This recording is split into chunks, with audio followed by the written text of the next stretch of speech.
Alhamdulillahilladzi faddalana 'ala katsirin min ibadihi al-mu'minin. Wassalatu wassalamu 'ala asyrafil mursalin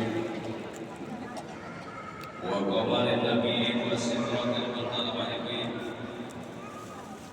sayyidina Muhammadin wa 'ala alihi wa sahbihi ajmain. Hormati dan sama-sama kita muliakan guru kita bersama Pengarsa Sayyid Asy-Syaikh Muhammad Abdul Qawas Qaddasallahu sirrahu amin beserta keluarga. Kita doakan bersama senantiasa beliau selalu diberikan kesehatan yang sempurna oleh Allah Subhanahu wa taala, sehingga terus bisa memimpin kita. Saya hormati seluruh wakil talqin yang bisa hadir pada kesempatan ini. Ikhwan akhwat yang mudah-mudahan Allah muliakan. Pertama-tama kita syukuri alhamdulillah pada kesempatan ini kita bisa berkumpul bersama dalam rangka manaqib di tempat yang penuh barokah dan mulia ini, Masjid Raya Al-Bandani. Salawat serta salam senantiasa semoga dicurahkan kepada baginda Rasulullah sallallahu alaihi wasallam dan para keluarga, para sahabat beliau, para pengikut beliau sampai akhir zaman. Hadirin hadirat yang mudah-mudahan Allah muliakan, kita berkumpul di sini bukan kebetulan. Tadi saja saya berangkat dari rumah, padahal sudah biasa ke Banten, ke Serang. Itu supir tiba-tiba mestinya ke kanan, ini ke kiri, Pak. Atau ada apa-apa kan sanggup. Sekali lagi bukan kebetulan kita bisa dikumpulkan di tempat ini. Ini adalah anugerah dari Allah Subhanahu wa taala. Ada sebagian yang sudah jauh hari menjadwalkan, ternyata ketika sudah waktunya di hari ini ada halangan, nggak bisa hadir. Sebaliknya, tidak pada kesempatan ini alhamdulillah bisa hadir. Ini adalah sudah qudrah dan iradahnya Allah Subhanahu wa taala. Ikhwan akhwat yang mudah-mudahan Allah muliakan, pada kesempatan ini saya akan membacakan kitab sebuah karya yang ditulis oleh untuk kita bersama. Itu dalam rangka tabarruk. Tabarruk itu mengenal berkah, mengambil berkah dari kitab Fadailus Syuhur li Talibil Ridha Rabbil Ghafur. Fadilah bulan-bulan yang ada dari bulan Hijriah bagi pencari ridho Tuhan yang Maha Pengampun. Ikhwan akhwat yang mudah-mudahan Allah muliakan, pada kesempatan ini kita ada di bulan Rabiul Tsani, al-faslu Rabiul fi syahri Rabiul Tsani. Dulu saya waktu ngaji itu sempat pakai bahasa Jawa, saya al-faslu Rabiul utawi pasal kang kaping 4 fi syahri Rabiul Tsani. Aku tetap ngajelaskeun bulan Rabiul Tsani.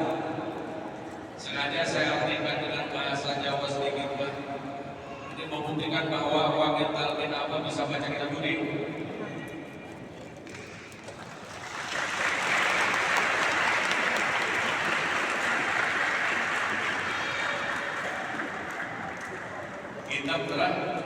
Kitab bukti. Alhamdulillah. Karena ada sebagian judul yang mengatakan bahwa wakil talqinnya bisa baca kitab kuning apa enggak. Nah, ini adalah sekaligus menjawab. Alhamdulillahilladzi faddalana ala katsirin min ibadihi. Jadi terkait dengan kitab merah putih, terkait dengan kitab yang tidak kontrol alias mundur, insyaallah wakil talqin bisa.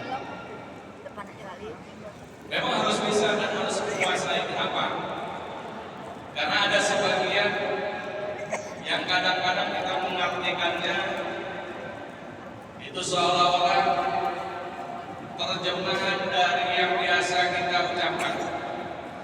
Salah satu contoh seringkali kita ucapkan minal aidin wal faizin. Diartikan sama yang rumah. Selamat hari raya Idul Fitri, padahal apa jauh-jauh.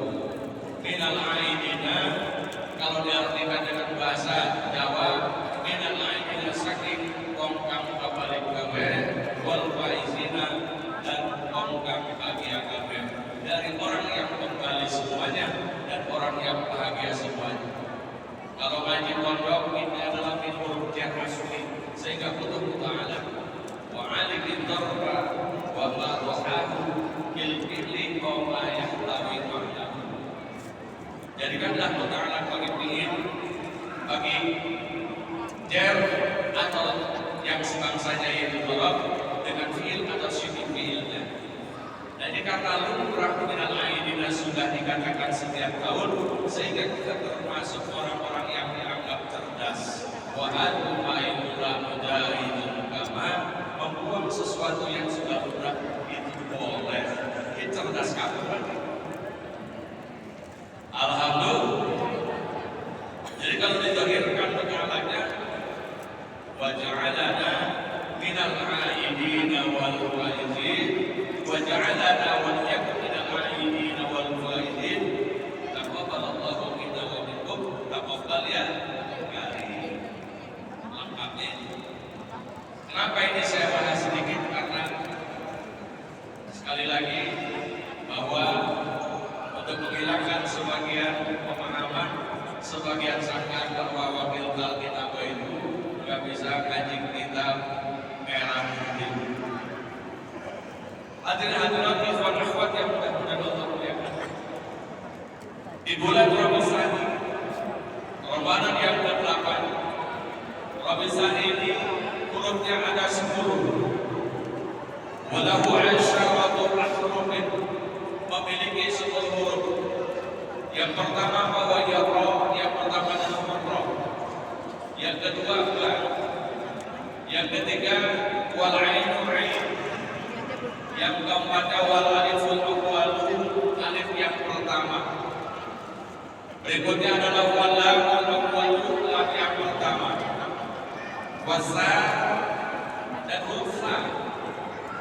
Wal aliful tsani, yang berikutnya adalah yang ke-8-nya alif yang kedua, ke-9-nya wanu, dan yang ke-10-nya adalah walia.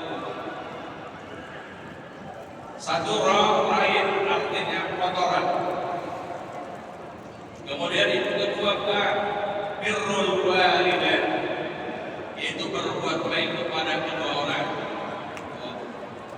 berbakti kepada kedua orang tua. Berikutnya adalah ya, apa Pak? Allah, ba, ain, alif. Ya batang, ain ilmu. Alif pertama inabah. Kemudian lam latifah, lembut.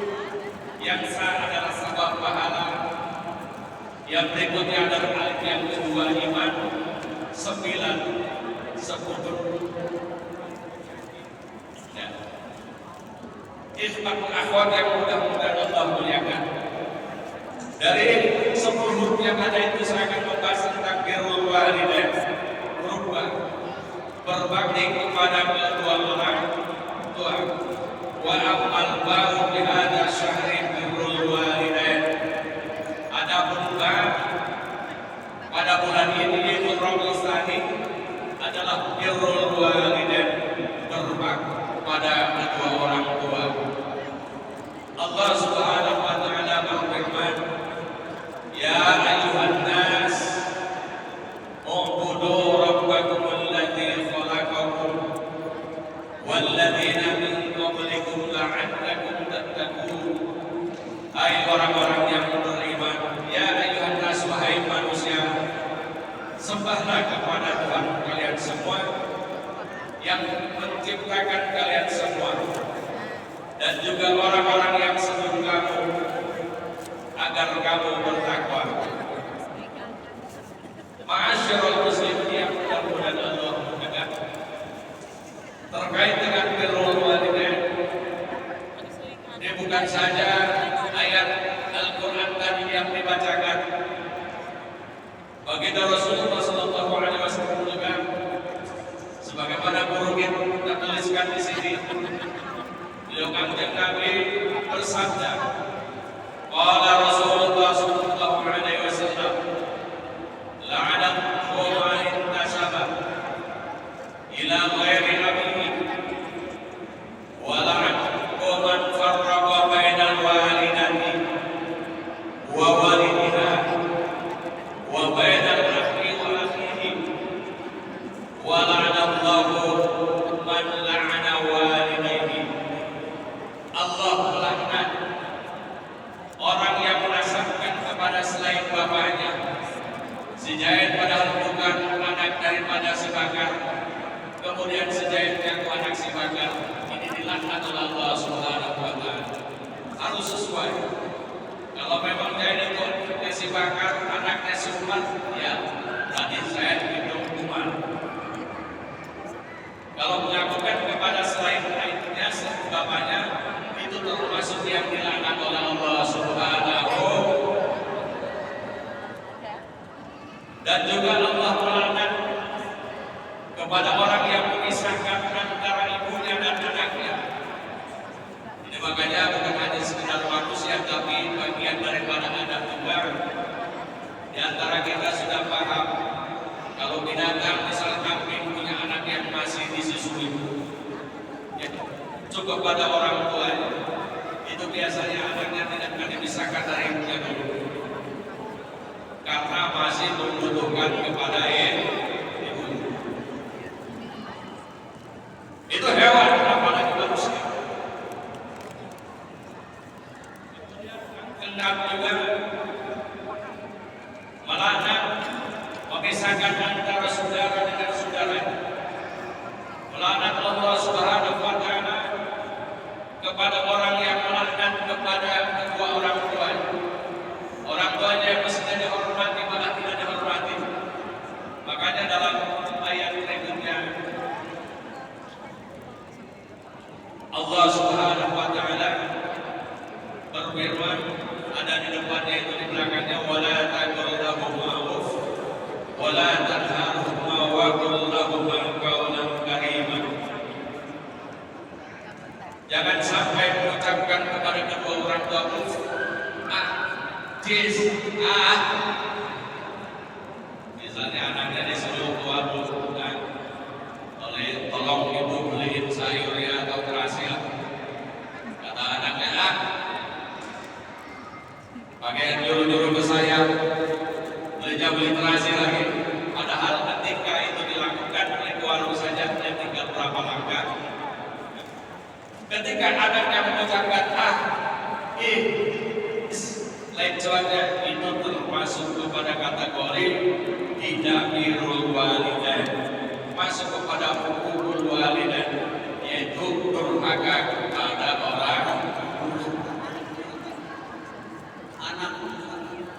anak durhaka. Ini bisa jadi paling mudah patung soalnya. Pasti jadi patung. Di Banten mudah-mudahan tidak ada, amin. Di Banten mudah-mudahan tidak ada seperti paling kundang, amin. Yang kata kanjeng Nabi, hukumul walidain, ini dosanya bukan saja nanti akan ada nanti di akhirat, tapi akan dizahirkan lebih awal di dunia. Hukumul walidain, kebalikan daripada birrul walidain. Ma'asyiral muslimin, Ikhwan akhwat yang muliakan, Allah Subhanahu wa taala berfirman juga wa waswayatal insan biwalidayhi hamalan ummuhu wahnan ala wahn wa bisaluhu bi'amaini an ishkur li wa liwalidayhi. Dan kami perintahkan kepada manusia untuk berbuat baik kepada kedua orang tuanya. Ibunya mengandung wahnan ala wahnin, kepayahan di atas kepayahan. Kalau tidak percaya banyak ke ibu. Nah ini baru ini. Kalau tadinya urusnya alhamdulillah. Kalau tidak percaya bahwa mengandung itu payah, tanya saja ke ibu-ibu yang pernah mengandung. Kalau nanya itu bapak-bapak termasuk saya tidak mungkin bisa merasakan. Itu luar biasa. Ibu-ibu mengandung umrahnya berapa lama? Berapa lama? 9 bulan. Rata-rata kita 9 bulan, tapi ada yang lebih. Konon katanya termasuk saya dikandung sama ibu saya berdasarkan keterangan ibu saya. Allah alam benar atau enggak, karena pada saat itu saya masih dalam kandungan. Saya dikandung sama ibu saya berdasarkan keterangan ibu saya, katanya 12 bulan. Berarti lebih 3 bulan nih atas kebiasaan. Bahkan berdasarkan riwayat ada yang lebih lama lagi. Ada yang sampai 4 tahun dikandung dalam perut dalam rahim ibunya. Siapa? Yaitu yang mulia Imam yaitu Imam Syafi'i. Beliau dikandung sama ibu beliau itu selama 4 tahun. Tanyain sama ibu, jangan kan 4 tahun 9 bulan aja. Ribut enggak? Wahnan ala wahnin, payah di atas kepayahan. Mau ke pasar harus dibawa. Mau ke WC orang hamil itu harus dibawa janinnya. Belum pernah saya dengar ada ibu-ibu yang hamil kemudian mau ke pasar dititipkan dulu ke tetangganya. Mohon maaf saya nitip janin saya mau ke pasar dulu, nanti habis dari pasar diambil lagi. Mau tidur, mau keluar, itu terus dikandung dibawa oleh ibunya wahnan ala wahnin. Sehingga tanya kepada ibu-ibu yang sedang hamil, itu kesulitan. Dalam hal tidur saja bingung. Mau celentang, mau tengkurap, takut meleduk, takut mati. Yang gigir, cakep, tanya. Tapi alhamdulillahnya Allah titipkan rasa lupa kepada ibu-ibu sakitnya melahirkan.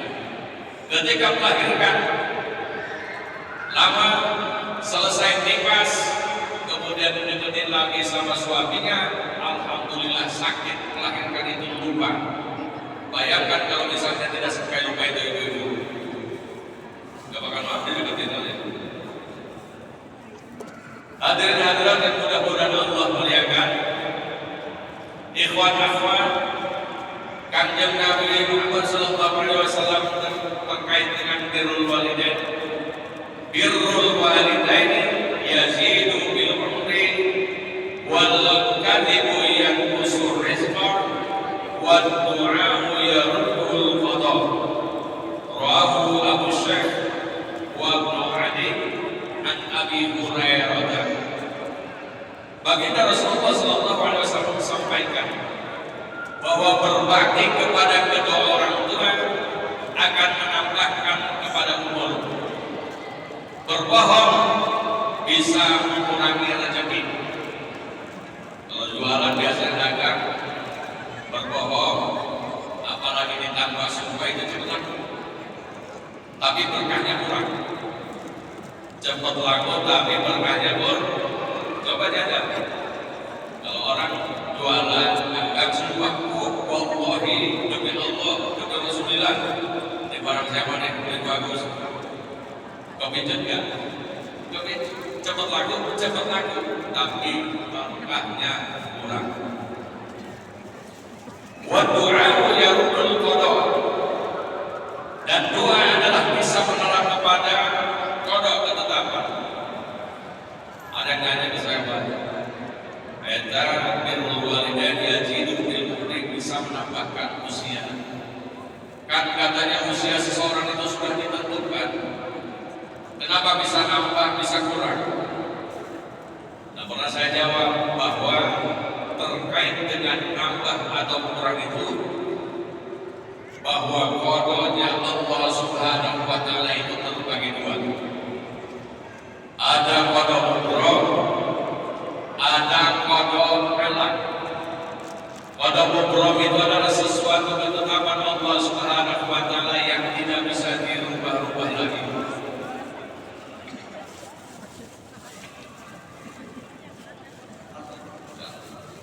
Kecuali dengan talqin.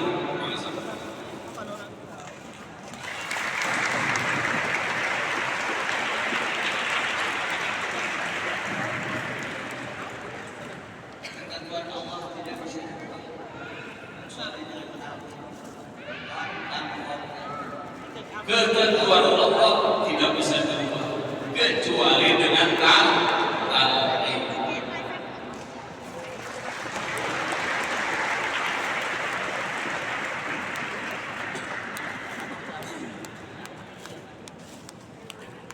Itu bisa berubah. Kalaupun takdirnya memang harus, misal si Jaed usianya 40, harus wafat misal.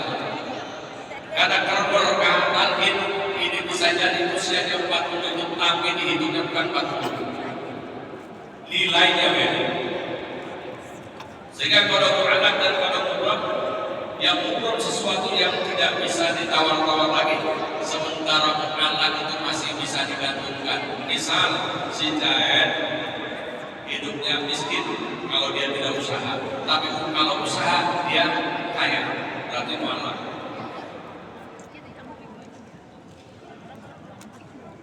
Masyarul muslimin yang mudah-mudahan Allah muliakan. Lamun dosi talqin terkadang usaha luar biasa. Alhamdulillahilladzi faddalana ala katsirin min ibadihi. Ketetapan Allah tidak bisa dirubah kecuali dengan talqin. Dan ketika talqin sudah tidak usaha deui. Ikhwan akhwat yang mudah-mudahan Allah muliakan. Ini sebagian bukti yang ditulis oleh Allah secara ukuran yang menunjukkan kebenaran hadis terkait birrul walidain. Ada diceritakan bahwa sesungguhnya seseorang di zaman Bani Israel wafat, punya anak kecil. Kemudian seorang ini wasiat kepada istrinya, wahai istriku, urus anak kami ini, anak ini. Kemudian nanti ketika dia sudah besar, ada sapi yang sudah disiapkan. Saya titipkan sapi di seseorang, di satu tempat kepada seseorang. Terus nanti anak kita ini ketika sudah besar dan balik, kemudian besar, itu baru kasih tahu. Singkat cerita, ini anak ini usahanya adalah ngambil kayu dan selalu dibagi 3. Beliau bagi 3. Wa yuksimu thamana wa aslasan. Dia bagi 3/3. Yang pertama adalah 1/3 untuk dirinya, 1/3 untuk ibunya, dan kemudian 1/3 lagi dia sedekahkan. Karena birrul walidain ini kepada kedua orang tuanya anak ini. Ternyata ketika sudah dewasa, barulah sama ibunya sampaikan bahwa ketika abahmu menjelang wafat wasiat kepadaku, bahwa abahmu itu nitipkan seekor sapi dan kamu sekarang sudah dewasa, sapi itu coba tengok kepada orang tersebut. Kalau bisa jual, kalau dijual, ya, ibunya berwasiat supaya dijual dengan 3 dinar atas musyawarah. Ternyata tetap ada ujian. Di tengah jalan anak ini bertemu dengan seseorang nawarnya 6 dinar. Kata orang itu, saya beli sapi itu 6 dinar tapi nggak usah musyawarah lagi. Kata anaknya, karena taat gak mau, tetap 3 dinar tapi harus musyawarah. Pulang dulu, tanya ke ibunya, Bu, ada yang nawar 6 dinar, gimana? Ya sudah, 6 dinar kasih. Balik lagi, ternyata ketika sampai ke situ, nawarnya bukan 6 dinar lagi. Kata seorang itu, saya tawar 12 dinar tapi mau musyawarah. Ujian lebih besar tapi ada yang dilanggar. Kata anak itu, nggak bisa, saya nggak jual 12 kalau tanpa musyawarah. Kalau 6 dinar itu hasil musyawarah, kalau 12 saya belum musyawarah. Balik lagi, ternyata yang memuji itu adalah malaikat untuk memuji seorang anak ini. Walhasil kemudian dikasih tahu, sapi yang dirawat oleh seseorang yang dititipkan oleh ayahmu itu jangan sampai dijual, rawatlah dengan baik karena nanti ada yang membutuhkan. Ternyata yang membutuhkannya adalah kaum Bani Israel, salah satunya terbunuh dan menginginkan mengetahui siapa pembunuhnya. Walhasil ternyata sapi itu dibeli dengan harga yang lumayan tinggi. Sejumlah gaji yang ada di tubuh sapi itu ditukar dengan emas. Sabar apa? Seberat sapi yang ada ditukar dengan emas. Ini kira-kira ada 12 dinar lebih. Sapi saja sapi ditukar dengan emas. Itulah contoh dari bukti akurat menunjukkan birrul walidain, berbakti kepada kedua orang tua. Alhamdulillahilladzi faddalana 'ala katsirin min ibadihi. Surat Al-Baqarah, tengok lagi yang menjelaskan terkait dengan sapi. Saya kira ini saja yang saya sampaikan pada kesempatan ini, yaitu di Rokosani Hurufba Birrul Walidain, berbakti kepada kedua orang tua. Semoga ada manfaatnya. Wallahul muwaffiq ila aqwamit thoriq. Wassalamualaikum warahmatullahi wabarakatuh.